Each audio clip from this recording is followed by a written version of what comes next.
YouTube channel. My name is Berry, and today I thought I would like to know where I stand in the tier list of animals, okay? If there's ever an animal outbreak, maybe all of them run out of the zoo, I'll see if I can save the day. Wait, is this Splatoon music? Let's go! Oh. Dang, wait, he's gonna put up a fight. Wait, what is that from? Mollusks are one of the most diverse factions in the entire game. Indeed, Okay. much more diverse than I think most players realize. They're extremely popular, both among casual and competitive players, with some Why is builds he on that demanding guy? incredible levels of skill to pilot, while others are practically AFK. And with so many different potential mollusk builds to choose from, it can be difficult to know which builds are actually competitively viable. This is very, like, random already, but I've never really seen any of these videos before. The editing's really good. I feel like I'm in the game for real, EA. In the current meta. So today, we're going to go through the mollusk tier list. While I attempt to cover as many of the popular well-known builds as I can, mollusks are an extremely broad category, second only to arthropods in terms of number of individual members. Dumbo octopus. Couldn't be me. I'm a smarto octopus. So inevitably, some are getting left out of this video for the sake of time. Still, by highlighting standout builds in both the high and low tiers, hopefully I can give you a good understanding of where the mollusk faction fits into the current metagame. They scare me and when will be they're able to fill in blurred. the gaps for yourself. But before we dive into the tier list, what is a mollusk? And what are their common I don't attributes? Mollusks are a huge group, encompassing all gastropods, all bivalves, and all cephalopods. While every group has its outliers, most factions at least have some consistency in their base stats. Wait, did he say factions? It's so cute. They should have taught me like this in school. Birds tend to have pretty high mobility. Mammals tend to have high intelligence. Arthropods high defense, and so on. That ape's With using a mollusks, saw. though, it's pretty hard to pin down any obvious through line. Pick any one stat, and you can probably find a mollusk both at the top and bottom of the charts. But one thing you will not find is a mollusk with basic middle-of-the-road stats. While the numbers and combinations will vary greatly between builds, one thing I've noticed is that just about every mollusk has something extreme about it. Has anybody ever given an octopus a gun? Like, they're kind of smart, right? Okay, that was probably the most American thing I've ever said. Let's arm the octopus. Give them an AK-47. With at least one stat being either incredibly high or abysmally low. But anyway, given just how hard it is to generalize them, we may as well just dive straight into the tier list. At the bottom of F tier, we have the common slug.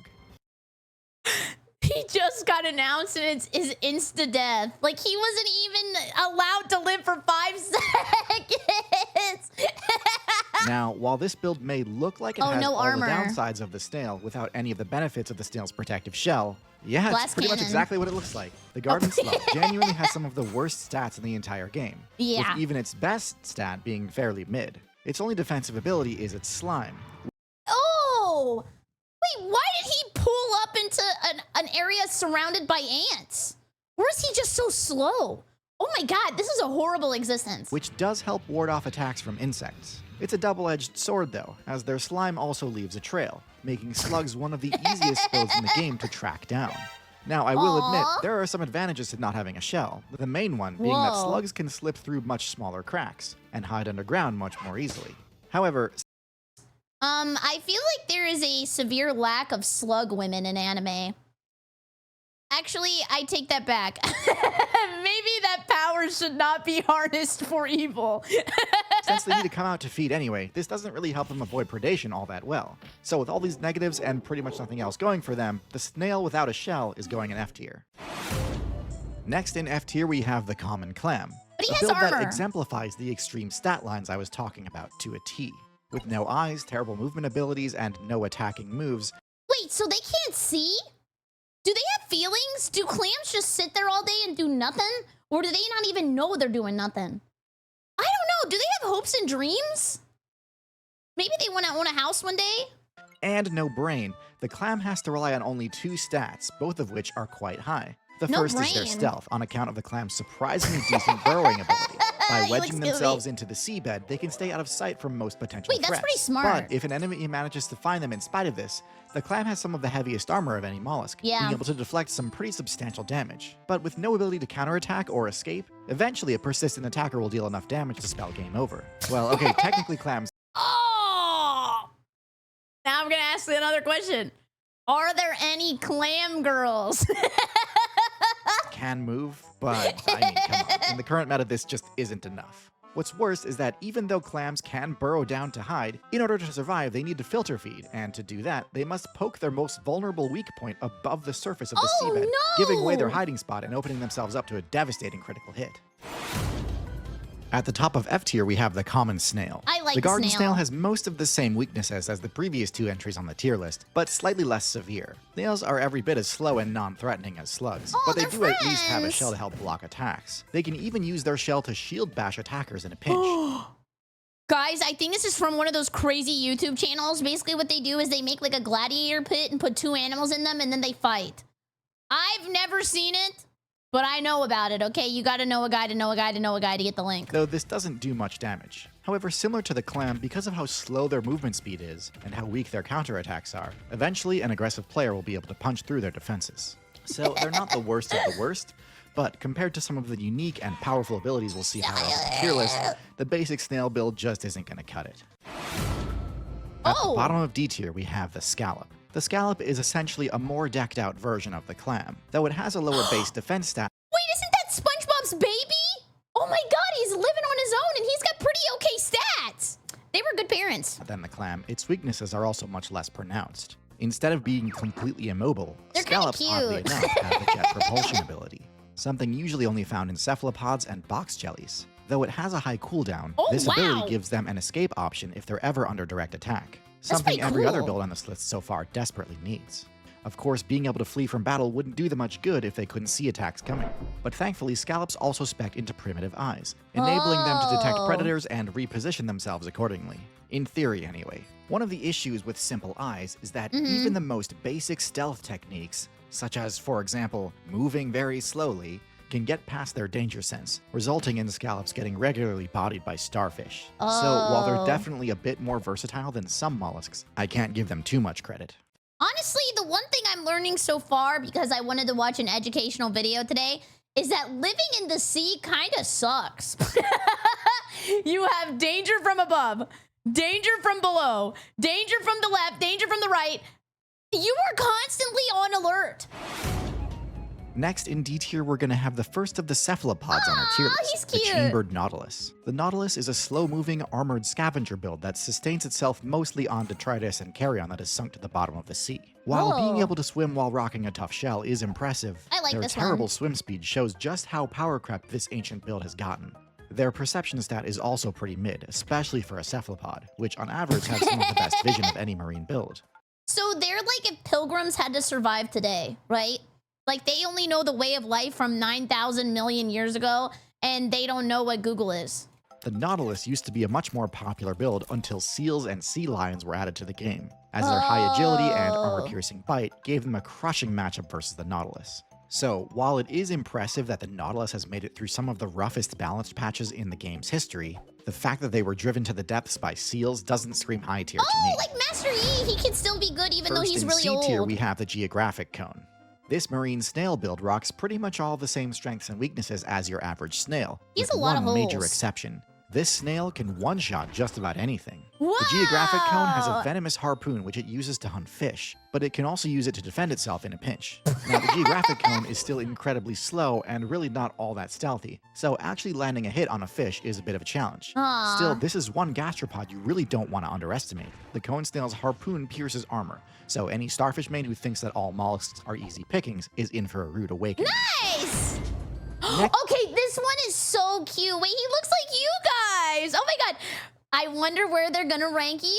You guys are at least A tier, I Next think. in C tier, we have the Dumbo Octopus. This is one of the strangest cephalopod builds in the entire Yeah, game. you guys are and weird. lacks a lot of the signature abilities players normally associate with the octopus. But it also has a mix of other unique traits that normal octopuses don't. You see, the Dumbo Octopus is a deep sea build, and on that server, the normal Whoa. stealth techniques simply don't apply. Well, isn't deep sea like very, very, very high difficulty?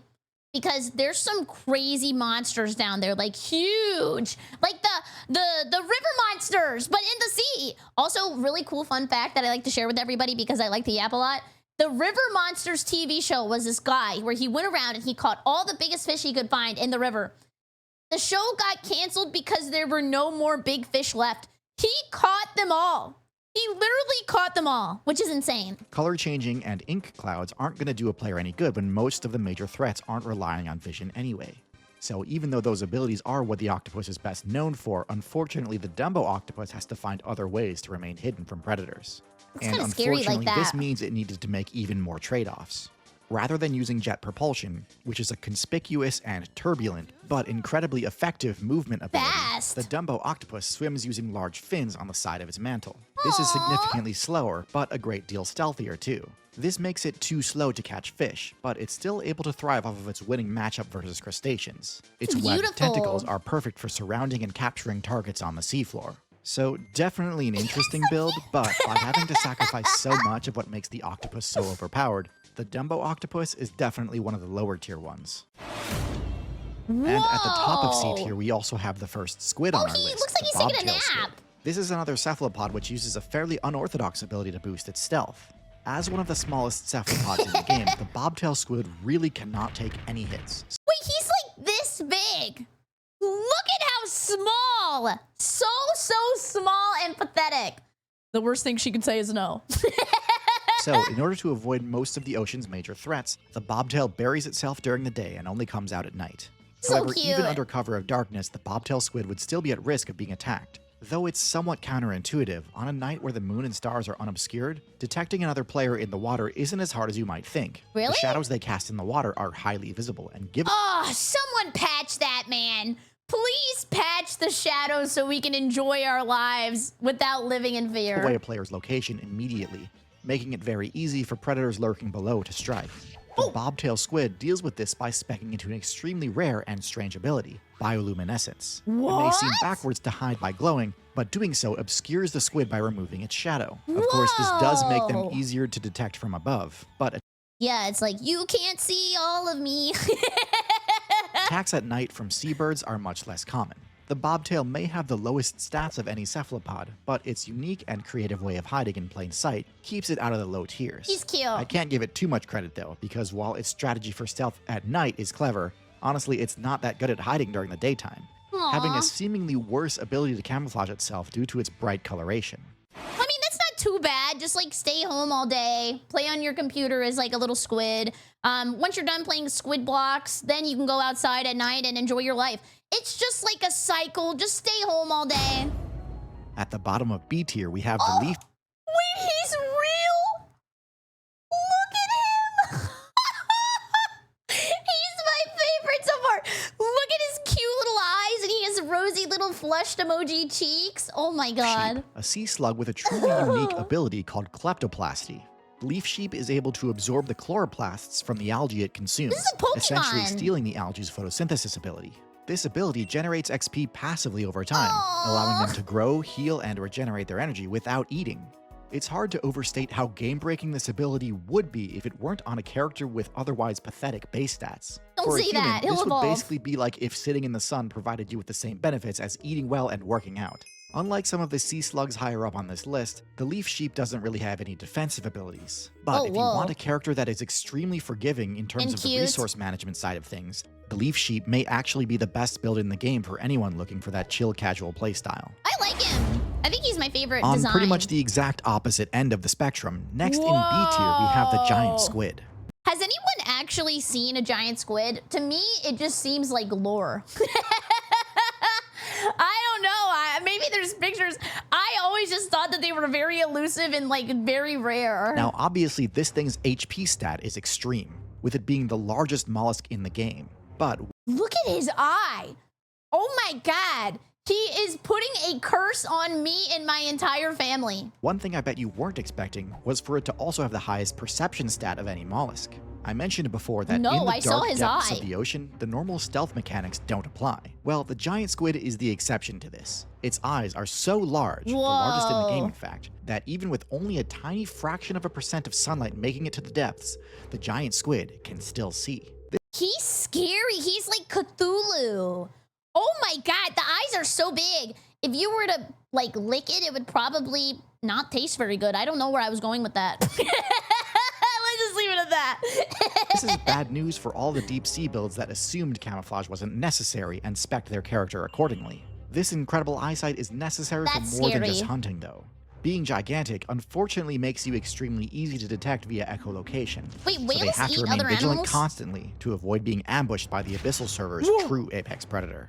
Luckily, their vision has a range just barely more than that of the whale's sonar. I thought whales only ate the little tiny, like the filter feeding kind of stuff. I didn't know that they ate other animals. That is terrifying. They are literally like the boss of the level. That is scary. Yeah, krill. Oh my god, I didn't know that they krill other animals too. So as long as they're on top of their game, they should be able to outmaneuver and avoid attacks. On this same tier, I'm also going to include the Colossal Squid, which has many of the same traits as the giant squid, including massive eyes and incredible dark vision. The Colossal Squid does have a few subtle differences in its kit, though. Whoa, what is that? It's slightly heavier, but also less mobile, relying on ambushes using its 2 extra long arms to capture prey, as opposed to the giant squid's more traditional method of rushing down a target with an array of tentacles. The Colossal Squid also has hooks on its arms, which do more damage and can inflict bleed buildup, making them much more dangerous for whales to attack. Oh my god, they have knives! They have attached knives. Sen's Fortress of Squids. That is terrifying. Making up for their slower swim speed. Oh my However, god. at the end of the day, both the giant squid and colossal squid have terrible matchups against whales. And because of their large size, their energy upkeep costs are insane. Oh. So they have to play pretty much a perfect game to avoid getting smoked. But dang, so it's like a risky build, but has huge payoffs late game. That is a late game carry build, okay? ADCs. both are powerful builds if you know what you're doing, but not without their limitations. Yeah. At the bottom of A tier, we have another sea slug, the blue sea dragon. Okay, this thing is crazy looking. Also, I heard Blue Dragon. When I was a kid, I really wanted to play the game Blue Dragon, and I begged my dad to buy it for me, and I wanted it so bad, and eventually he gave it to me, and I never played it. And today, I continue that tradition on Steam. Similar to the leaf sheep, this slug also has the power to copy the ability of its main food source. But in this case, the blue dragon isn't consuming algae, it's consuming jellyfish. The blue sea dragon is able to absorb the venomous nematocysts from the tentacles of their prey, and in doing so, gains a massive buff in the form of an equally deadly sting at the tip of its frills. This is incredible, as the blue sea dragon is able to gain the most powerful ability of the jellyfish. See, I forget about scale though. Like, look how itty bitty tiny. For some reason, I thought it was gonna be like this big. There's so many little tiny little guys. Jellyfish faction without any of the awful downsides, like, you know, being literally brainless and having no control over their own movement. Blue sea dragons also have much better stealth than a lot of sea slugs, They're using the blue. counter shading technique with a bright underbelly and dark blue backside, making them hard to see both from above and. Oh. I said how they're blue. They're in the ocean, ding dong. Yeah, okay, you know what? That was a certified ding dong moment. below. While not quite as OP as some of the cephalopod mollusks, the blue sea dragon definitely stands above all other slugs and snails as a unique and formidable outlier. Wow, A tier is pretty good for a little guy. Next in A tier, we have the common octopus, a solid representative of the octopus faction as a whole. It possesses the core abilities that define the octopus build, along with its inherent vulnerabilities. Its two standout strengths are stealth and intelligence. The common octopus boasts some of the best stealth in the game, capable of changing both its color and texture to blend seamlessly into virtually any environment. That's so dense cool. weeds, jagged rocks, or barren seabeds. Yeah, you want to see me camouflage into the video? It's gonna take all my power, but I'll do it. See? That's pretty good, right? Like, it looks like I'm in the video. And if its camouflage fails and it's ever spotted, it can deploy an ink cloud to temporarily debuff the attacker's perception stat, usually buying enough time to escape. However, escape is often its only viable option, as the octopus has some of the lowest defenses in the game. With no armor whatsoever, any hit it takes can deal devastating damage. Even holy crap. I have to talk about this. Defenses in the game. Look at this. With no armor whatsoever, any hit it GG no re. I have not read those 3 words together in a long time. That brought me back. Takes can deal devastating damage. Even in a server as perilous as the ocean, where threats abound regardless of armor, the common octopus must play cautiously. Bites from everyday fish can pose a serious risk, so despite its impressive abilities... My favorite thing about octopuses is like when they punch people, they look like this. Like they like kind of square up like that mother sucker from Wii Sports. What was his name? In the boxing Wii Sports, it's like Alex or something. He would beat the crap out of me. Matt! Yeah, they like square up like Matt. They go... Watch him now. He's right down there. I know you can't see him because he's so awesome and so crazily camouflaged, but look, he like squares up. Bites from everyday fish can pose a serious risk, so despite its impressive abilities, it requires like careful Matt. strategy to survive. Speaking of bites, though, one lesser known but important ability the octopus has is venom, which it delivers via a bite with its sharp beak. Okay. I'm going to look this up really fast so that way we can discuss this.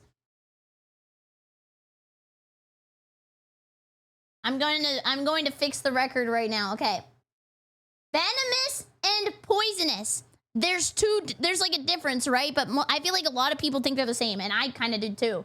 So venomous is like they sting you. Poison is consumed, like you glug, glug, glug, glug, glug, glug, glug. That's poison. But venom is like bite, right? Interesting. Finally, now's as good a time as any to say that although it's not a combat weakness, the octopus's biggest weakness is its low lifespan. Given that a lot of the octopus's best tricks need to be learned either by observation. Don't put me in the jar. Let's just take this as a public service announcement. Don't put me anywhere near this thing. Do not. No. Classy! I've been enjoying the YouTube, so I thought I was support. Thank you! That was really nice of you. Thank you. Yeah, so venomous is it bites you. Poison is I bite it. But what happens if something is venomous and then I bite the venomous animal? Like, then what? Then it's a poisonous venomous animal? Or trial and error, the octopus's already powerful intelligence would be a lot more powerful if the devs allowed it to be refined over the course of a few decades, like dolphins, parrots, and humans get. This weakness is pervasive through the entire cephalopod faction, which is interesting because some of the other mollusks are pretty much the exact opposite. But yeah, this is why despite their... Wait a second. 3 to 5 years lifetime for an octopus? Guys, I started VTubing last year. I only have 2 more years. Are you guys gonna come to my funeral? Overpowered abilities, it's hard to give any cephalopods a top tier rank unless they're truly broken in even more ways than usual. Ranking slightly higher in E tier, the giant octopus adapts on the octopus archetype with one minor tweak, trading some stealth for greater strength. While it retains the ability to change color and texture to blend into its surroundings, and can deploy an ink cloud to escape threats, it's less adept at stealth than the common octopus due to its larger size. So how do you put more ink in your sack? Like, whenever you have to get ink for a printer, you gotta go to the store. You gotta go buy the ink thing. It's yelling at you. Then you don't buy the colors. Even though you wanted to do black and white, they still want you to put magenta in there for God knows what reason. That was kind of a tangent. But how do they get more ink? It's like saliva? Oh. Whoa. No way. Wait, it's like saliva? I had an idea. We'll keep it in our head. Which makes it more noticeable when moving. However, this trade-off comes with significant Yeah, I'm gonna spin on you. advantages. Its above average bulk gives it a wider margin of error in confrontations. Unlike the typically less brawny octopus builds, the giant octopus boasts impressive physical power. Yeah, wait, whenever they spit ink at you, does the octopus go, Octopus? With arms capable of wrestling mid-sized sharks and a beak that deals substantial slicing damage, in addition Ink to on being that venomous. thing. It also shares the same high intelligence that other octopuses do, enabling it to tackle problems and improvise solutions Look on the at spot. that, that's so cool. Though it shares the same lack of armor as other octopuses, leaving it exposed to heavy damage, the giant octopus's enhanced strength and unique abilities more than offset its reduced stealth. Wait, why did 2 big octopuses hate each other? Do you think they have like ego issues? Or were they kissing? I don't know. I don't know if they were fighting or kissing. Marking it as a force to be reckoned with. Next in A tier, we have the Humboldt Squid, also known as the Red Devil.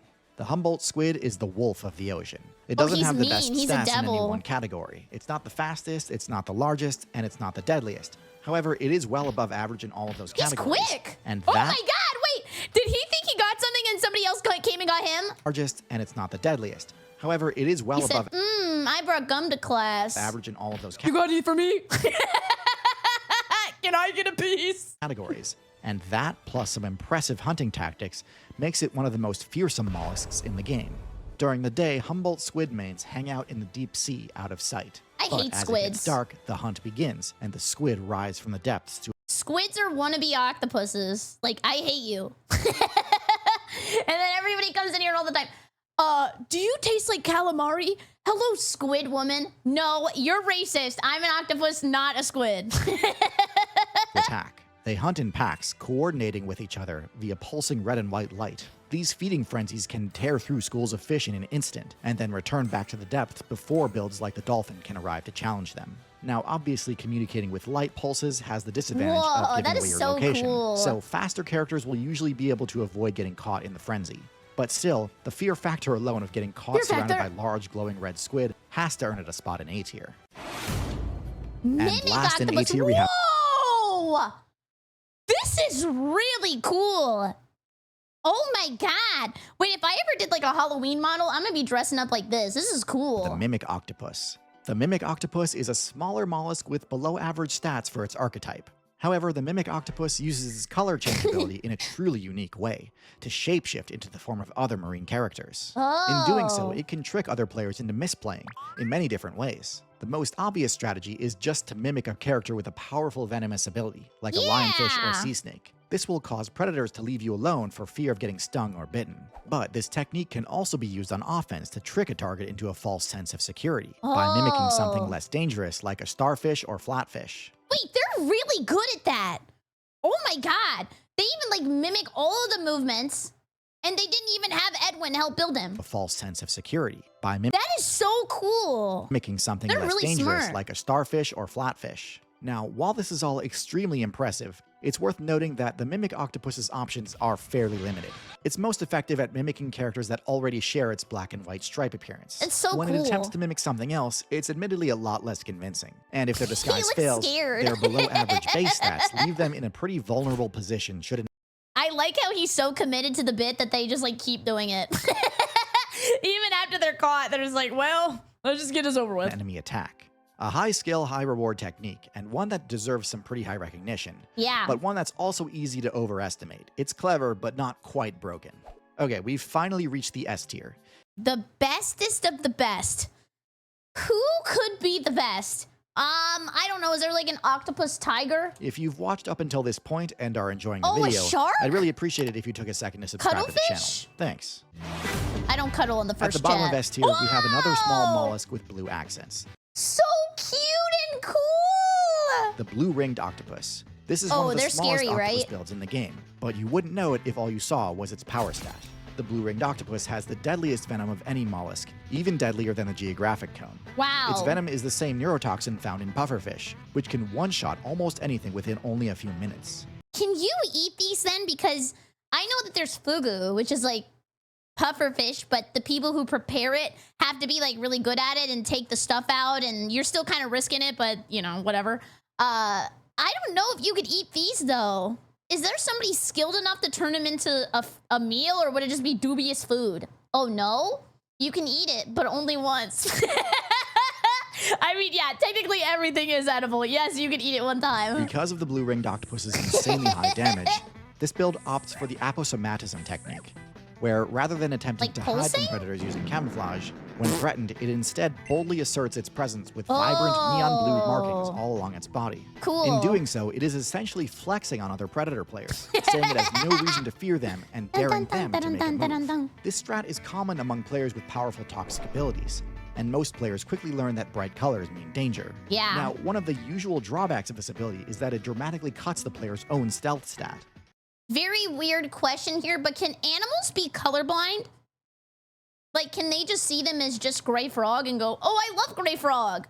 Me and gray frog will be friends. Oh, they can. So maybe sometimes the colors don't always work then. It just depends on who you're playing against. Like, it could just be a bad matchup. While this trade-off makes sense when it comes to scaring off predators, if you're a predator yourself, this makes the task of catching prey harder, as they'll be able to see you coming more easily. But because of the octopus's innate color change ability, I like his the sack. blue-ringed octopus is able to switch its intimidation ability on and off, allowing it to remain stealthy when it needs to. Now, of course, because it's on the small side, there's always a chance an opponent could overwhelm the octopus and take it down before it had the chance to counterattack. But more often than not, this small octopus is turning the tide on anything that dares challenge it. While it's definitely a glass cannon, the blue-ringed octopus's incredible stats and unique ability to subvert one of its major weaknesses earns it a spot in S tier. And on the topic of subverting weaknesses, next in S tier we have the coconut octopus. Look, he's in a little house. He's a part of the SpongeBob cast. Aww. I'm guessing, like, isn't there also a coconut crab? And they're, like, super, super scary, and they kind of have, like, a lot of force? Maybe he is, like, a coconut crab octopus. This is the octopus build with the highest intelligence stat of any mollusk. Oh, they're smart. And the They only went to one that school? makes tool use a core part of its strategy. Whoa! How did he do that? This is the octopus we should give an AK-47 to. The octopus's biggest weakness is its pathetic defense stat. And this was actually a direct nerf to overpowered cephalopod builds of the past. Many cephalopods used to have thick, sturdy shells like other mollusks do, way back during the Ordovician expansion. By using their incredibly high intelligence and tool use ability, the coconut octopus is able to regain access to heavy armor by equipping the shells of defeated scallops and clams. Oh, is that why he's the coconut, because he looks like a coconut? I thought he was gonna be nuts. This makes them much less vulnerable to being picked off by a random attack from a fish or bird. In addition, kind of similar to the mimic octopus, most players don't have their guard up around a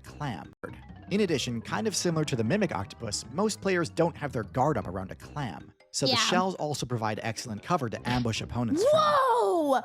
Wait, he's quick! Do you see how high he jumped right there? Yeah, this is a Baldur's Gate ass animal. And after scoring a win, they can retreat to the safety of their shell to avoid getting it stolen, similar to leopards dragging their food up into trees to avoid hyenas. But shells aren't the only tools the coconut octopus has learned to incorporate into its combat repertoire. Using its water siphon, it can also launch debris at fish, making them one of the only builds. See, I told you. He has the right to bear arms, and multiple of them, at least 8. In the game, with access to a ranged attack. This is excellent at dealing chip damage without leaving the safety of the shell, meaning they don't fall into the same trap as clams by relying on defense with no means of counterattack. What is that? He's beating that thing up. Overall, this is truly one of the most impressive showcases of tool use in the entire game, other than humans, as it legitimately subverts one of the weaknesses of the typical octopus build without sacrificing any of the perks. An easy S tier rank. Whoever gets that in chat, you're very smart. You get 1 gold star. Don't use it all in the same place. And now our final S tier, the Cuttlefish. The Cuttlefish has a number of impressive stats, including quite literally the highest stealth stat in the game. It has the most advanced version of the color change ability, and is able to swap between colors at such an incredible rate that it can basically animate its skin. Nano-leaf the animal. That is insane. This means that in addition to standard camouflage, the Cuttlefish can also use its appearance to confuse and hypnotize its prey. Or start it. Wait, he can actually confuse people? That's insane. I didn't even think about that. It's like the pocket watch going back and forth. That's cool. And intimidate its predators. Though it may not have the ability to fire projectiles like the coconut octopus, its grappling arms give it a deceptively long reach, often catching players off guard and setting them up to get comboed into the Cuttlefish's venomous bite. Even though the Cuttlefish has no abilities which buff its defense, actually landing a hit on this agile and mesmerizing character is genuinely one of the most difficult things in the game. Their speed stat is a lot closer to that of a squid than an octopus, even though the rest of their abilities all align much more closely to the octopus. Who balanced this animal? This is so unbalanced. If I was a little fish and I saw this thing, I'd throw my fins up. Everybody run! Everybody run! The Cuttlefish combines the most powerful elements from both the squid, like high maneuverability and long reach, and the octopus, like intelligence, venom, and color changing, into one overpowered build. And for that, I'm ranking it as the #1 mollusk in the game. Wait, from the front, he's actually kind of adorable. To one overpowered build. Look at him, he just He just needs to take a nap. His beautiful little eyes. He looks sleepy, and like the front of it looks like a face. It's so cute. Built. And for that, I'm ranking it as the #1 mollusk in the game. And that's the tier list. Overall, the viability of mollusks is super inconsistent. Best cephalopods are truly busted, but the faction is also filled with a lot of suboptimal jank and AFK farming builds. So there really is something for everyone here, from meta tryhards to low-tier heroes. Now, knowing which traits and abilities to invest in can be a difficult choice. Yeah. Luckily for you, I've partnered with the game Cell to Singularity to provide you the perfect training simulation. That's me at the gym trying Cell to to be Uma Singularity Musume. is a scientifically accurate, non-fiction idle clicker game where you begin as a single cell and have to unlock traits to evolve your biology, increase your intellect, and invent new technology in order to conquer the universe and reach the ultimate singularity point. It is a relentlessly fun idle game that had me hooked for weeks. I love the Who up? It is a relentlessly fun idle game that had me who up right now with their medulla oblongata? hooked for weeks. I love the charming low-poly 3D animals that you unlock as you progress through the Tree of Life. They're currently running a limited-time game event focused on the dark depths of the ocean. The trenches. See if you can spot stuff you learned from this video on the unlock tree. It's free to play and available on Steam, iOS, and Android. If you complete the Deep Sea event and stick around for the next update, you'll get to play through the Cat event, an update we actually collaborated on together. Wait, this is like role playing from Warrior Cats. You can be your own Warrior Cat. I can be Berry Star. If you complete that, you'll even unlock a special TierZoo themed badge, which will permanently give your simulation a valuable speed buff. So please do check this one out. Cell to Singularity is one of my absolute favorite companies to work with, and I love their unique way of getting gamers interested in learning. Scrapey tongue. It's underneath me. It says, a cat's tongue has several small spikes called filiform papialeae. That is not what that's called. Which scrapes the bones of a carcass? Wait, it's for eating animals? Why did I think they had the funny tongue because it was fun to go blah, blah, blah, blah, blah, blah. Thing about ecology. Again, it is completely free to play, so click or tap the link in the description or scan the QR code on screen now. Thanks again for watching, and as always, good luck out there. Wow! That was good! Okay, the editing on this video was actually pretty nuts, and I learned something. And I'm pretty sure you guys all learned the difference between poisonous and venomous, so my final wishes for the end of the video are, you know, come by the Twitch stream, twitch.tv/BerryCrepe, or don't put things in your mouth that could kill you. Bye! So,